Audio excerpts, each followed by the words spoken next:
Black and white நேயர்களுக்கு வணக்கம். அரசியல் சூத்திரம் நிகழ்ச்சியில் தலைமை ஆசிரியர் குபேந்திரன் இணைகிறார். வணக்கம் சார். வணக்கம்.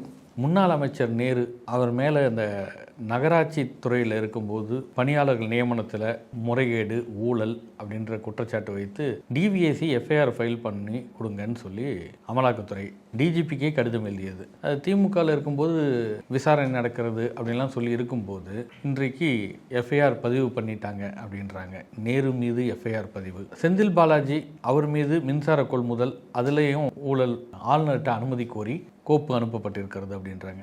இப்போ ரெண்டு பேருக்கும் நெருக்கடி சிக்கல் அப்படின்னு இருக்கா சார்? அதாவது முதல்ல நீங்கள் கேட்ட கேள்விக்கு ஒரு சுவாரஸ்யம் ஒன்று இருக்குது. நேரு மீது எஃப்ஐஆர், அது வெறும் நேரு மீது மட்டும் எஃப்ஐஆர் அப்படி இல்லை.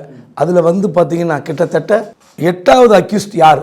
அந்த நேரு மீது போடப்பட்ட எஃப்ஐஆரில் 8வது அக்யூஸ்ட் உதயநிதி நண்பர். நேரு மீது எஃப்ஐஆர்னா 1 2 3 விட்டு 8வது எஃப்ஐஆரில் என்ன இன்ட்ரெஸ்ட் இருக்கு? அதுதான் முக்கியமான விஷயம். அதாவது நேரு மீது எஃப்ஐஆர் வருமா வராதான்றது வேற சப்ஜெக்ட். எப்படியும் வரத்தான் போகுது. ஆட்சி மாறி இருந்தால் யாராக இருந்தாலும் எஃப்ஐஆர் போட போகிறாங்க. இடி சும்மா விட போகிறதில்ல. ஏன்னா ஹைகோர்ட்டில் கேஸ் இருக்குது. இப்போது ஏன் அதில் எஃப்ஐஆரில் 8வது நபர் அப்படின்னு ஆரம்பிச்சேன்னா, அந்த 8வது நபர் உதயநிதியுடைய நண்பர். அந்த உதயநிதி நண்பர் ரத்தீஷ் மீது எஃப்ஐஆர் பதிவு செய்யப்பட்டிருக்கிறது. எஃப்ஐஆரில் ஒரு 8வது அக்யூஸ்ட் A8. ஏன் ரத்தீஷை உள்ளே கொண்டு வராங்க? இப்போது நகராட்சி நிர்வாகத்துறையில் பொறியாளர்கள் நியமனம், என்ஜினியர் அப்பாயின்மெண்ட்டில் ஊழல் அப்படின்னு சொல்லி கடந்த ஆட்சி காலத்தில் வந்து திமுக மீது அந்த குற்றச்சாட்டு வைக்கப்பட்டது. அதுக்கான டாக்குமெண்ட் எல்லாம் நகராட்சி நிர்வாகத்துறை அமைச்சர் நேருடைய அதிகாரப்பூர்வமற்ற ஒரு பிஏ மாதிரி இருந்த கவி பிரசாத் அவருடைய மொபைல் ஃபோன்ல இருந்து எல்லாம் எடுக்கப்பட்டது. அந்த டாக்குமெண்ட், லஞ்சம் கொடுத்தது, சில பேருக்கு அப்பாயின்மெண்ட் போட்ட டீட்டெயிலு, பணம் வாங்கின டீட்டெயிலாம் அவர் மாட்டிக்கிச்சு. எல்லா டாக்குமெண்ட்டும் மொபைலில் வச்சிருந்தாரு, எரேஸ் பண்ணாமல் வச்சிருந்தார். அவ்வளோ நல்ல ஒரு உதவியாளர்னு வச்சுங்களேன். இப்போ அதில் நிறைய பேர் ரெக்கமெண்ட் பண்ணியிருக்காங்க கவி பிரசாத் கிட்ட, இவங்களுக்கு வேலை வாங்கி கொடுங்க, இவ்வளோ கொடுங்க. 40 லட்சம் வரைக்கும் போயிருக்கு. 10 லட்சத்துலேருந்து 40 லட்சம் ரூபாய் லஞ்சம் வாங்கியதாக குற்றச்சாட்டு. ஆனால் நேரு தரப்பு என்ன சொன்னாங்கன்னா, இது வந்து முறைப்படி நடந்தது, இன்டர்வியூ கூப்பிட்டோம், நிறைய பேர் வந்து இதில் கலந்துக்கிட்டாங்க. 2538 பேர்ல 400 பேர்ல 100 பேர் வேலைக்கே வரல, மீதி 200 பேர் வந்து ரிசைன் பண்ணிட்டு வீட்டுக்கு போறாங்க. அப்போ 2538 பேர் லஞ்சம் வாங்க எப்படி ப்ரூவ் ஆகும்? நாங்க நியாயமா நடத்தினோம் சொல்லி நேரு தரப்புல பதில் சொன்னார்கள். ஆனால் மொபைல் டாக்குமெண்ட் இருக்குல்ல, அதுல சில பேருக்கு லஞ்சம் கொடுத்ததாகவும் அதுல பணி நியமனம் பெற்றதாகவும் தகவல் வந்து தான் ஈடில ரைட்ல மாட்டினாங்க. இப்போ என்னன்னா, இதுல ஈடி வந்து கேஸ் போடணும். இன்கம் டாக்ஸ், அதாவது நேருடைய சகோதரர்கள் வந்து ஒரு வங்கியில் வந்து நிதி பெற்று வேற ஒரு தொழில் செய்வதாக போய் அதை க்ளோஸ் பண்ணிட்டாங்க. அது சம்பந்தமாக நடந்த ஐடி ரைடு போது இந்த டாக்குமெண்ட் கிடைச்சது. டாக்குமெண்ட் பேஸ் பண்ணி தான் இடி உள்ள வர பார்த்தாங்க. எஃப்ஐஆர் போடல டிவிஎஸ்சி, ஏன்னா அவங்க ஆட்சி திமுக ஆட்சி. அப்போ இந்த எஃப்ஐஆர் போட சொல்லி கோர்ட்டுக்கு போறாங்க, லெட்டர்லாம் எழுதுனாங்க தலைமைச் செயலாளருக்கு, டிஜிபிக்கலாம். என்னன்னா, ஒரு கட்டத்தில் சென்னை ஹைகோர்ட் வந்து நேரு மீது எஃப்ஐஆர் போடுங்கன்னாங்க. அதுக்கப்புறம் நாங்கள் ஆய்வு செய்து கொண்டிருக்கிறோம். கடந்த ஆட்சி காலத்தில் இருந்து அட்வொகேட் ஜெனரல் ராமன் போய் சொல்றாரு, நாங்கள் வந்து ஆய்வு செய்து கொண்டிருக்கிறோம், மறு ஆய்வு முடியும் வரை அதில் எஃப்ஐஆர் போட மாட்டோம்னு அண்டர்டேக்கிங் கொடுக்க சொல்றாங்க. அது வரைக்கும் கொடுத்தாங்க. இப்போ நேற்று எஃப்ஐஆர் போட்ட பிறகு நேரு தரப்புல ஓடுறாங்க கோர்ட்டுக்கு. ஓடி போய் இந்த மாதிரி வந்து கோர்ட் அவமதிப்பு, இங்க கோர்ட் முன்னாடி வந்து சொல்லிட்டு போனாங்க, மறு ஆய்வு எல்லாம் செய்யற வரை எஃப்ஐஆர் போட மாட்டேன்னு சொன்னாங்க. அதுக்குள்ள போட்டாங்கன்றாங்க. அதாவது அரசு தரப்பு என்ன சொல்லுதுன்னா, எஃப்ஐஆர் போடுவதற்கு தடையே கிடையாது. கோர்ட் தடை போட்டிருக்கா, ஒரு இன்ட்ரீம் மென்ஷன் பண்ண, அவ்வளவுதான் சரின்னு. உடனே அவங்க என்ன பண்ணாங்க, 23ஆம் தேதி வரை எந்த நடவடிக்கை எடுக்க வேண்டாம், அரெஸ்ட் பண்ண வேணான்ற மாதிரி ஒரு இன்ட்ரீம் ஆர்டர் போட்டிருக்காங்க. எப்படி இருந்தாலும் நேருக்கு சிக்கல் வரப்போகிறது, எப்படி கேஸ் ஃபேஸ் பண்ண போறார். ஆனா இதுல முக்கியமான விஷயம், A8 ரத்தீஷ் ஏன் அவர் பெயர் வருகிறது? அதாவது லஞ்ச ஒழிப்பு துறையில் அவர் பெயர் வருகிறது என்றால் அது ஒரு சிக்கல் இருக்கும். காரணம், கடந்த ஆட்சி காலத்தில் டாஸ்மாக் கொள்முதல்ல ஊழல்னு சொல்லி எஃப்ஐஆர்ல மட்டும் அப்புறம் ரத்துலாம் பண்ணாங்க. அதில் சிக்கனாக அப்புறம் ரத்து பண்ணிட்டாங்க. அதுக்கப்புறம் வந்து கோர்ட்டில் வந்து நாங்கள்லாம் டாக்குமெண்ட்லாம் இடியை வந்து மன்னிப்பு கேட்டார்கள். அது வேற விஷயம். ஆனால் இந்த முறை முதலமைச்சர் விஜய் ஆட்சியில் ஏன் வந்து ரத்தீஷ் மீது எஃப்ஐஆர்? நீங்க பாருங்க, மிகப்பெரிய சிக்கல் உதயநிதிக்கு வரப்போகிறது. யார் மூலமாக? இந்த ரத்தீஷ் மூலமாக. ஏன்னா இந்த ரத்தீஷ் சகவாசம் தான் பல சிக்கல்களுக்கு வழிவகுக்கும். ரத்தீஷை வந்து நீங்க சேர்த்துக்காதீங்கன்னு திமுக தலைமையின் குடும்பம் தலைவரே எச்சரித்தார். யாரு? திமுக தலைவர் ஸ்டாலினே எச்சரித்தார். மகனே ரத்தீஷோட பழக்கம் வச்சுக்காதீங்க. காரணம், ரத்தீஷோடைய நடவடிக்கைகள் அப்படி இருந்தது. அவரை சம்பந்தமா சில விஷயங்கள்லாம் உளவுத்துறை வந்து அவர்கிட்ட சொன்னாங்க. இந்த மாதிரி ரத்தீஷ் வந்து ஆட்டம் போடுறாரு உதயநிதி பேரை வச்சுக்கிட்டு. அதுக்கு வான் பண்ண பிறகு உளவுத்துறையிலிருந்து தகவல் சொன்னதுக்காக உதயநிதி உளவுத்துறை மீது கோவித்துக் கொண்டார். என்னங்க இது? ஊர்ல இருக்கிறவங்க வாட்ச் பண்ண சொன்னா என்னையே வாட்ச் பண்றீங்க, நீங்க என் நண்பர்கள் வாட்ச் பண்றீங்க. அதுவும் உளவுத்துறையின் வேலை தான். அது வந்து உளவுத்துறை வேலை இல்லையா? அது ஒரு முதலமைச்சருக்கு வேலை செய்யற அமைச்சர்கள், எம்எல்ஏக்கள், மாவட்ட செயலர்கள் எல்லாரையும் உளவு பார்த்து இவங்க தப்பு செய்யறாங்க, சரி நல்லா செய்யறாங்கன்னு உளவு ரிப்போர்ட் கொடுக்கறது உளவுத்துறை வேலை. உதயநிதி கோபித்துக் கொள்கிற அளவுக்கு உளவுத்துறை வந்து போட்டு கொடுத்தது. ஆனால் ரத்தீஷ் வந்து விளக்கவே முடியல. அந்த அளவுக்கு ரத்தீஷ் பவர்ஃபுல்லாக இருந்தார். இப்போ A8 சேர்க்கப்பட்டிருக்கிறார். கண்டிப்பாக அவர் கோர்ட்டில் போய் கேஸ் இல்லைன்னு கூட முடிவு பண்ணிக்கலாம். எப்படி டாஸ்மாக் கேஸில் எங்களுக்கு ஒன்றும் இல்லைன்னு சொல்லி போய் ப்ரூவ் பண்ணாங்களோ அந்த மாதிரி பண்ணலாம். ஆனால் நேரு வழக்கில் ஏன் சிக்க வைக்கப்படுகிறார்? அது மிகப்பெரிய கேள்வி. அடுத்தடுத்து வரப்போகிற திடுக் திருப்பங்கள் பார்க்கணும். ஏன்னா இவர் தான் பல போலீஸ் அப்பாயின்மெண்ட்டை பார்த்தவர். யாரு? ரத்தீஷ். கமிஷனர், டிஜிபி அப்பாயின்மெண்ட், நிறைய போஸ்டிங். ஆதவ் அர்ஜுனா இந்த அளவுக்கு உதயநிதி வந்து துண்டிக்கப்படுவதற்கு காரணம் ரத்தீஷ். ஆதவ் அர்ஜுன் கோச்சிட்டு போய் அங்க விஜய் கட்சி அமைச்சரானார்ல, அது வேற யாரும் காரணம் இல்ல, ரத்தீஷ் தான். ஆதவோட ஃப்ரெண்ட்ஷிப் கட் பண்ணது ரத்தீஷ் தான். பல பிரச்சனைகளுக்கு காரணமாக இருப்பார். இது பாருங்க ஒவ்வொன்றா வரும். செந்தில் பாலாஜிக்கு வேற என்ன? இப்போ செந்தில் பாலாஜி வந்து மின்வாரிய துறையில் டிரான்ஸ்ஃபார்மர் கொள்முதல், இந்த டிரான்ஸ்ஃபார்மர் கொள்முதல்ல கூடுதல் விலைக்கு வாங்கி விட்டார்கள் அறப்போர் இயக்கம் புகார் செய்தது. அதாவது 8,75,000 ரூபாய்க்குள்ள வாங்க வேண்டிய டிரான்ஸ்ஃபார்மர்ஸ் 13 லட்சத்துக்கு 14 லட்சத்துக்கு வாங்கிட்டாங்க. அதுல நிறைய டெண்டர் போட்ட நிறுவனங்கள் ஒரே ரேட்டை ஃபிக்ஸ் பண்ணாங்கலாம் வந்தது. அதுல ஒரு சந்தேகத்திற்குரிய விவகாரம் தான். இப்போ சம்பந்தமாக முன்னாள் அமைச்சர் என்பதால் அதுக்கு டிவிஎஸ்சி எஃப்ஐஆர் போடணும்னா கவர்னருடைய அனுமதி வேண்டும். அதற்கான ஃபைல் இன்று காலையில் கவர்னர் கிட்ட போயிருக்கு.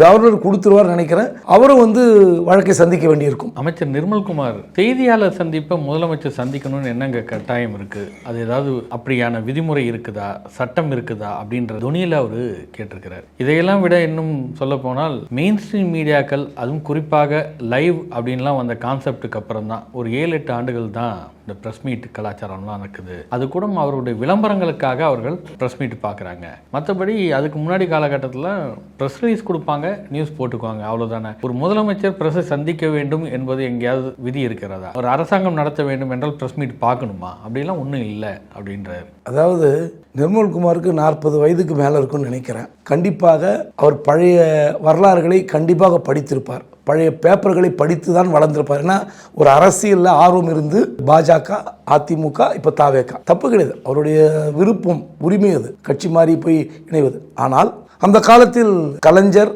பத்திரிகையாளர் சந்தித்திருக்கிறார், அண்ணா சந்தித்திருக்கிறார், காமராஜ் சந்தித்திருக்கிறார், எம்ஜிஆர் சந்தித்திருக்கிறார், ஜெயலலிதா சந்தித்திருக்கிறார், எடப்பாடி பழனிசாமி சந்தித்திருக்கிறார். ஆனால் பத்திரிகையாளர்கள் சந்திக்கணும்னு சட்டம் இருக்கா? முதலமைச்சர் வந்து ஏன் சந்திக்கணும்? அந்த மாதிரிலாம் சட்டம் கிடையாது. அதாவது அந்த காலத்தில் பிரிண்ட் மீடியா இருக்கும்போது பிரஸ் ரிலீஸ் கொடுப்பாங்க, அதை அவங்க போட்டுப்பாங்க, பேட்டியெல்லாம் கிடையாதுங்கிறார். அதாவது அமைச்சர் நிர்மல்குமாருக்கு ஒரு வேண்டுகோளாக சொல்கிறேன், தயவு செய்து வரலாற்றை நீங்க வந்து தவறா சித்தரிக்காதீங்க. வரலாறு அதாவது சட்டம் கிடையாது, இப்படி மரபு இருக்கிறது. எல்லா நாடுகளிலும் எல்லா அதிபர்களும், இந்தியாவில் இருக்கிற பிரதமர் உள்பட, முதலமைச்சர் உள்பட பலரும் பத்திரிகையாளர் சந்தித்த காட்சிகள் ஆவணங்களாக இருக்கின்றன. அப்படி இருக்கும்போது முதலமைச்சர் வந்து பத்திரிகையாளர் சந்தித்து தான் நிர்வாகத்தை நடத்தணுமா? மக்களுக்கு தேவையானது நாங்கள் வந்து ஏதோ ஒரு ஊடகம் வழியாக, ஏதோ ஒரு சோஷியல் மீடியா வழியாக கொடுக்குறோம், அது மக்களுக்கு போய் சேரப்போகுது, உங்களுக்கு என்ன பிரச்சனை? இப்படி தயவுசெய்து கேட்காதீங்க.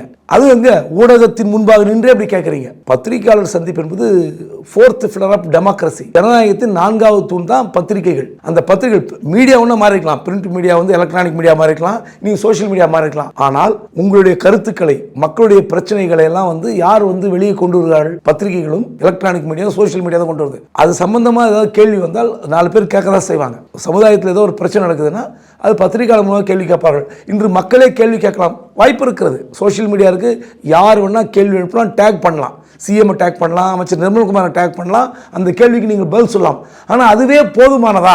அதுதான் கேள்வி. ஆனால் அதுக்காக நீங்கள் வந்து யாருமே வந்து மீடியாலாம் பார்க்குறதே கிடையாது. தங்களுடைய சுய விளம்பரத்திற்காக, அது எலக்ட்ரானிக் மீடியா வந்த பிறகு லைவுக்காக சில பேட்டி கொடுத்தார்கள். இதெல்லாம் நியாயமே இல்லை. அப்படின்னா நீங்கள் என்ன சொல்ல வரீங்கன்னா, நாங்கள் இந்த ஊடகத்துறை மதிக்கிறோம் அப்படின்னு ஒரு வார்த்தையை மட்டும் சொல்லிட்டார் அமைச்சர் கேட்கும்போது. அப்போ நீங்கள் வந்து இது மதிக்க மாட்டேன், மதிக்கிறோன்ட்டார். முதலமைச்சர் தேவைப்படும் போது சந்திப்பார்னு ஒரு லைன் சொல்லுங்க, ஏன்னா அதுதான் நியாயம். அதை விட்டுட்டு இது வந்து சட்டம் கிடையாதுன்னா அப்போ மரபுன்னு ஒன்று இருக்குல்ல. நீங்கள் தமிழ் தாய் வாழ்த்து பாடணும்னு இருக்கு, தமிழ்நாட்டில் சட்டமாகவே இருக்கு, கலைஞர் காலத்தில் போடப்பட்ட சட்டமே இருக்கு தமிழ் தாய் வாழ்த்து. இப்போ அது மாற்றி பாடும்போது நீங்கள் போய் கேட்குறீங்களே எங்களுடைய தமிழ் தாய் வாழ்த்துக்கு முதலிடம் கொடுங்கன்னு. அப்படி இருக்கும்போது நீங்கள் வந்து மரபையும் மதிக்கணும், சட்டத்தையும் மதிக்கணும். குறிப்பாக பத்திரிகைகள் தான் நீங்கள் செய்கிற சாதனைகளை மக்கள் கிட்ட கொண்டு போய் சேர்க்கும். மக்கள் படுகிற வேதனைகளை உங்ககிட்ட கொண்டு சொல்வதும் மீடியாக்கள் தான். அதனால இது வந்து சட்டமா பார்க்காமலே நிர்வாகம் நடத்தலாம்னா அதனுடைய விளைவு உங்களுக்கு போக போக புரியும். அமைச்சர் ஆதவ் அர்ஜுனா ராயபுரத்தில் நேற்று நன்றி அறிவிப்பு கூட்டம் நினைக்கிறேன், அந்த கூட்டத்தில் பேசும்போது திமுகவுக்கு கடுமையான சவால் விடுகிறார். இன்னும் சொல்ல போனால் அவர் உதயநிதி மேலே, இப்போ நீங்கள் சொன்ன மாதிரி ஏன் உதயநிதியோட ஃப்ரெண்ட்ஷிப் கட்டானது, அதுக்கு யார் காரணம்ன்ற மாதிரி ஏதோ ஒரு கடுமையான கோபம், அதனால் உதயநிதியை நோக்கியே சவால் விடுகிறார்.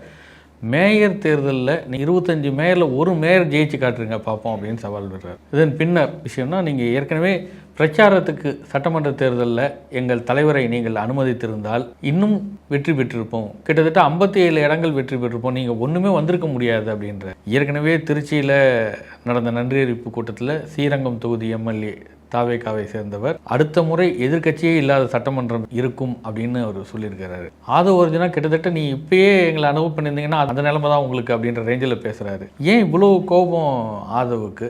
இந்த ஆதவ் இப்படி ஒரு ஆவேசமாக பேசுறது மக்கள் அதை எப்படி எடுத்துக்கொள்வாங்க? இது கூட இன்னும் சொல்லப்போனால் அதிமுகவுலையும் எடப்பாடியும் அவர் பேசியிருக்காரு. கேபி முனுசாமி வேற சொல்கிறாரு, நீங்கள் இது மாதிரி ரொம்ப ஓவராக பேசுறதெல்லாம் பண்ணிங்கனாக்கா உங்களை எதிர்த்து நாங்கள் போராட்டம் நடத்துவோன்ற ரேஞ்சில் முனுசாமி பேசுகிறாரு. இன்றைக்கு தேதிக்கு தமிழ்நாட்டில் தாவேகா சார்பில் பேசுகிறவர் ஆதவ அர்ஜுனா தான், வேறு யாருமே கிடையாது. நிர்மல்குமார் பேசுகிறார் அமைச்சராக, புஷியானந்த் பேசுவதில்லை, மற்ற அமைச்சர்கள்லாம் 1-2 பேசுகிறாங்க, மற்ற யாரும் பெருசாக பேசுறதில்லை. இப்போ அவருக்கு பதில் சொல்ல வேண்டிய கட்டாயம் திமுக இருக்கிறது. இதுவரை ஆதவ அர்ஜுனா சொன்ன குற்றச்சாட்டுக்கு திமுக தரப்பிலிருந்து தகுந்த பதிலடி வரல. விஜய்க்கு சொல்கிறார்கள், இல்லை விஜய் செய்கிற நடவடிக்கைக்கு பதில் சொல்கிறார்கள், விஜய் சொல்கிற அறிவிப்புக்கு இப்படி தான் வருதே தவிர ஆதவ அர்ஜுனாக்கு ஏன் திமுக தரப்பிலிருந்து பதில் சொல்ல? அவர் என்ன சொல்கிறாருன்னா, விஜய்க்கே ஆட்சி அமைத்ததுக்கு பிறகு பேசுகிறார்கள், அது கூட கூட்டணி கட்சிகள் இருந்தவர்கள்லாம் நீங்கள் தேர்தல் நேரத்திலேயே இதுக்கெல்லாம் பதில் சொல்லாமல் விட்டுட்டீங்க, பதில் சொல்கிறதையும் தடுத்துட்டீங்க அப்படின்ற மாதிரியான விமர்சனங்கள் வந்த பிறகு செயல்பாடு மாறி இருக்குது. இப்போ ஆதவ அர்ஜுனாவுக்கும் நம்ம ஏன் சொல்லணும்னு திமுக இல்லையே ஒதுங்கி இருக்கிறாங்க. அப்படி இல்லையே, என்ன சொல்ற சவால் விடுறாரு. நீங்கள் 15 மாவட்டத்தை நாங்கள் போனோம், மீதி மாவட்டத்துக்கு போக விடலை. ஒருவேளை உங்கள் தலைவர் எங்களை அனுமதித்திருந்தால் இளவரசர் உதய் 59 இடத்துல நீங்கள் டெபாசிட்டே வாங்கியிருக்க மாட்டேங்கிறார். அப்போ என்ன அர்த்தம்? திமுக இத்தனை எம்எல்ஏக்கள் வெற்றி பெற்றதில்ல, மொத்தம் இந்த கூட்டணி சார்பாக 75 என்னவோ, அதில் 57 இடம் திமுக டெபாசிட் போயிருக்குங்கிறார். டைரக்டா திமுகக்கு விடுகிற சவால் தானே. இப்போ மேயர் தேர்தலில் நில்லுங்க, ஜெயிக்க மாட்டீங்க, அதெல்லாம் ஓகே. இந்த மாதிரி சொல்லும்போது இதற்கான எதிர் விளைவுகளை விஜய் கட்சி சந்திக்கும். கண்டிப்பாக திமுக லேஸில் விடாது. ஒரு கட்டத்தில் அதாவது நீங்கள் ரொம்ப ஓவராக பேசுனீங்க வச்சுங்களேன், அது மக்கள் மத்தியிலே எதிர்ப்பை தேடி தரும். நீங்கள் ரொம்ப உஷாராக வார்த்தை ஒன்றும், நீங்கள் ஜெயிச்சிட்டீங்க, ஜெயிச்சதை சட்டிலாக டீல் பண்ணும். நாங்கள் இப்படி ஆட்சி நடத்துகிறோம், இப்படி நடவடிக்கை எடுத்திருக்கிறோம், இதை நீங்கள் சொல்லணும். திரும்ப திரும்ப திமுக பதில் சொல்லணும், உதயநிதிக்கு சொல்லணும், இளவரசர் உதயநிதினு சொல்கிறாரு.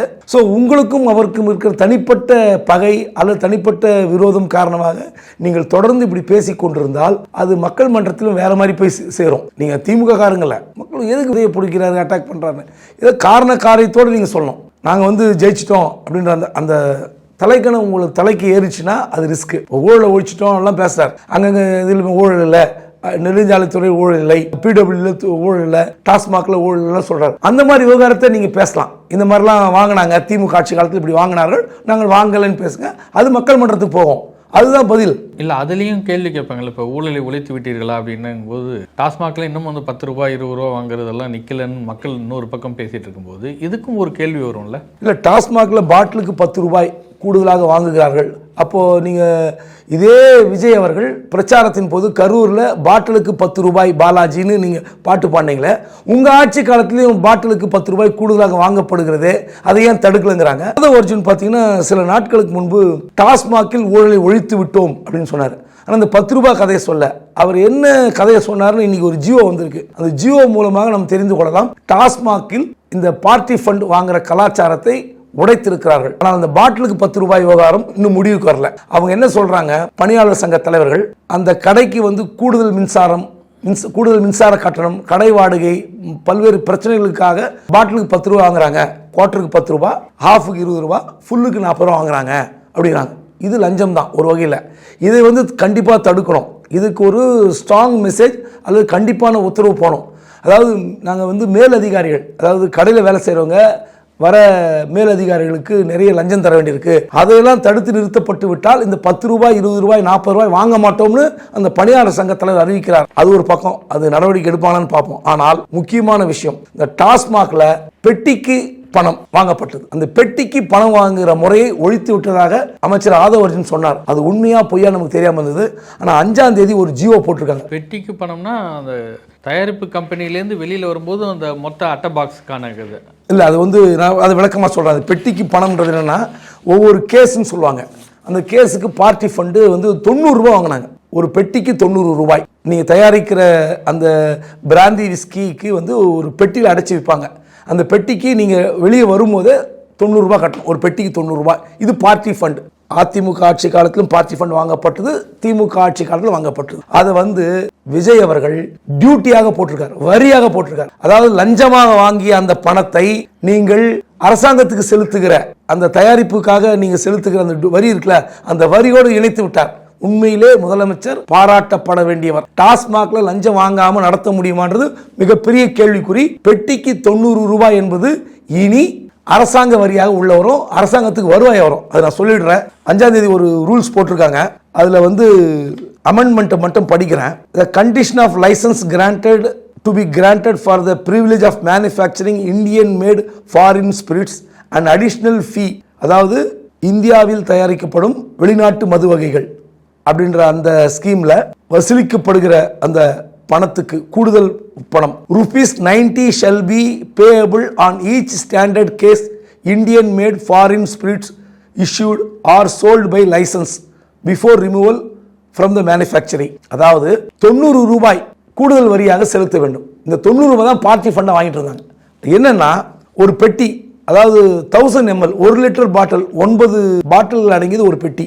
12 ஃபுல்லுன்னா 750 ml கொண்ட பாட்டில்கள் 12 இருக்கும், அது ஒரு பெட்டி. அப்புறம் ஆஃப்ன்றது 375 ml, அது 24 பாட்டில்ஸ் ஆஃப் 375 ml, அது ஆஃப் 24 பாட்டில்.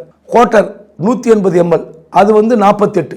ஸோ 48 பெட்டி கொண்ட குவார்ட்டர், 48 பாட்டில் கொண்ட குவார்ட்டர் பெட்டிகள், 24 பாட்டில் ஆஃப் பாட்டில் கொண்ட பெட்டி, அப்புறம் 12 பாட்டில் கொண்ட ஃபுல் பெட்டி. இதுக்கெல்லாம் 90 ரூபா. வெளியே வந்தோன்னா நீங்கள் தயாரித்து சீல் அடித்து வெளியே வரும்போது அந்த புருவரி டிஸ்டிலரியிலே வெளியே ஒரு எக்ஸைஸ் கமிஷனர் இருப்பார், ஏஇ இருப்பார், போஸ்டல் இருப்பார். அவர் சாப்பா குத்தின பிறகு தான் வெளியே வரும். அதுக்கு அந்த கணக்கு வச்சு பணம் கட்டணும். எவ்வளோ? 4,70,000 பெட்டிகள் தமிழ்நாட்டில் விற்பனை ஆகிறது. இதற்கு 90 ரூபாய். எதுக்கு? பிராந்தி விஸ்கிக்கு மட்டும். இதுக்கு இந்த 90 ரூபாய் அரசாங்க வரியாக வரப்போகிறது. அடுத்து பீர் பார்த்தீங்கன்னா additional fee of ₹40 shall be payable on each standard case beer issued or sold by license. அதாவது beer containing 12 bottles of 650 ml, 650 ml கொண்ட பீர் 12 பாட்டில் ஒரு பெட்டி. அடுத்து 24 பாட்டில்ஸ் ஆஃப் 325 ml, அது சின்ன பியர் கொண்டது. ஸோ இது ரெண்டுத்துக்கும் 40 ரூபா ஒரு பெட்டிக்கு. 40 ரூபா அரசாங்க வரியாக கட்டணும் ஒரு பக்கம். இதில் 40 ரூபா லஞ்சமாக போயிட்டு இருந்தது. அதுக்கடுத்து ஒயினுக்கு 20 ரூபா ஒரு பெட்டிக்கு 20 ரூபா பெட்டி கொடுத்துடும். அரசாங்க வரியாக செலுத்த வேண்டும் என்று 5ஆம் தேதி போட்ட ஜியோ வந்திருக்கு. உண்மையிலே வரவேற்கப்பட வேண்டிய உத்தரவு. காரணம் என்னன்னா, ஒருவேளை டாஸ்மாக்ல வியாபாரம் பண்ணிட்டு இருந்த டிஸ்டிலரி அண்ட் புருவரி மேனுஃபேக்சர்ஸ் இந்த பணம் வாங்க மாட்டார்கள், இந்த பணம் லஞ்சமாக கொடுத்த பணம் செலுத்தவில்லை என்றால் அந்த ஓனர்களுக்கு லாபமாக இருந்திருக்கும், லாபம் கிடைத்திருக்கும். ஆனால் அது வரியாக செலுத்துங்கள் என்று சொல்லிவிட்டார்கள். லஞ்சத்தை வரியாக மாற்றி இருக்கிறார். அவ்வளவுதான். உண்மையிலே டாஸ்மாக்ல இந்த பெட்டிக்கு பணம் வாங்குற கலாச்சாரத்தை ஒழித்திருக்கிறார் விஜய். இப்ப அடுத்து நம்ம எதிர்பார்க்க வேண்டிய விஷயங்கள் இன்னும் ஹைவேஸ், நெடுஞ்சாலைத்துறை, பிடபிள்யூடி, மைன்ஸ், மணல், இதுலெல்லாம் கூட லஞ்சம் வாங்கலன்னா தமிழ்நாடு ஒரு புதிய வரலாறை படைக்கும் என்று எதிர்பார்க்கலாம். விஜய் தேர்தலுக்கு முன்பு சொன்னது என்னென்ன இலவசமாக கொடுக்க போகிறோம் சொன்னாக்க ஏது நிதின்னு கேட்பீங்க. இப்படி எல்லாம் வாங்கப்படுகிற பணத்தை அரசாங்கத்துக்கே கட்டிவிட்டால் அது மக்களுக்கான இலவசங்களை கொடுக்கறதுக்கு ஒன்றும் பிரச்சனை இருக்காதுன்னு சொன்னார். இல்லை, அவர் சொன்னது ஸ்டாலின் ஃபண்டுன்னு சொன்னார். இல்லை, அதை சொல்லிடுறேன். ஸ்டாலின் ஃபண்டு இது மாதிரி நிறைய வாங்குறாங்க, லஞ்சம் வாங்குறாங்க, பெட்டி காசு வாங்குறாங்க, மணலுக்கெல்லாம் சொன்னார். ஆனால் இதில் பார்த்தீங்கன்னா 4,70,000 பெட்டிகள்னால் கிட்டத்தட்ட 120 கோடி ரூபாய் பார்ட்டி ஃபண்ட் வருதுன்னு சொல்கிறாங்க. 120 கோடி மாதத்துக்குன்னா 12 மாதத்துக்கு 1,450 கோடி. அரசாங்கத்துக்கு 1,500 கோடி வருதுன்னு வச்சுங்களேன். உதாரணத்துக்கு 1,500 கோடி வச்சுக்கிட்டு இவர் அறிவித்த இலவச திட்டங்கள்லாம் செய்ய முடியாது. அது 1,00,000 கோடி தேவை. 2,500 ரூபாய் மாமன் சீரு, அப்புறம் வேலையில்லா பட்டதாரிகளுக்கு, டிப்ளமோ இருக்கு, இதெல்லாம் தயவு செய்து விஜய் இந்த 1,500 கோடியை உள்ளே கொண்டு வந்துட்டோம், மணல் ஐவேஸ் 25,000 கோடி உள்ளே வந்துடும் இப்படி நினச்சிங்கன்னா உண்மையிலே வரவேற்க வேண்டிய விஷயம். ஆனால் நீங்கள் அறிவித்திருக்கிற அந்த இலவச திட்டங்களை தயவுசெய்து நிறுத்திடுங்க. அதாவது கல்விக்காக, மருத்துவத்துக்காக கொடுக்கிற திட்டங்களை நீங்கள் எனார்மஸாக செய்யுங்க, மக்கள் வரவேற்பார்கள். நீங்கள் அது கூடுதலாக செய்யுங்கள். கல்வி, சுகாதாரம், இதுக்காக என்ன வேணா செய்யலாம். ஆனால் நீங்களும் தாறுமாறாக கொடுத்துருக்கீங்க. மாமன் சீரு, மோதிரம், இதெல்லாம் வேலையில்லா பட்டதாரிகளுக்கு பணம் கிடையவே கிடையாது. வேலை தேடிக்கிட்டோம், படித்த படிப்பு போய் வேலை செய்யட்டோம், அந்த மாதிரி திட்டங்களை நீங்கள் அந்த மாதிரி வேலை திட்டங்களை உருவாக்குங்கள், வேலை வாய்ப்புகளை உருவாக்குங்கள். நீங்கள் இந்த விஷயம் டாஸ்மாக்ல பணம் வாங்கல, பாராட்டுறோம். இந்த வருவாய் ஒரு கூடுதல் வருவாய்னா 1500 கோடி தான் வருஷத்துக்கு. இதை வைத்துக்கொண்டு எவ்வளோ பெரிய திட்டத்தை திட்ட முடியும்? பட் இது ஒரு நல்ல நடைமுறை அந்த வகையில் ஓகே. பட் இதை தாண்டி என்னென்ன ஸ்கீம்ஸ், ஹைவேஸ், மணல், நீங்கள் பார்ட்டி ஃபண்டுன்னு பார்த்தா வரும் ஒரு 500 கோடி 600 கோடி வரும். பட் இந்த 500-600 கோடியை நீங்கள் உள்ளே கொண்டு வந்தாலும் பட் நீங்கள் அறிவித்திருக்கிற இலவச திட்டங்கள் ரொம்ப உச்சபட்சம். நன்றி. நன்றி.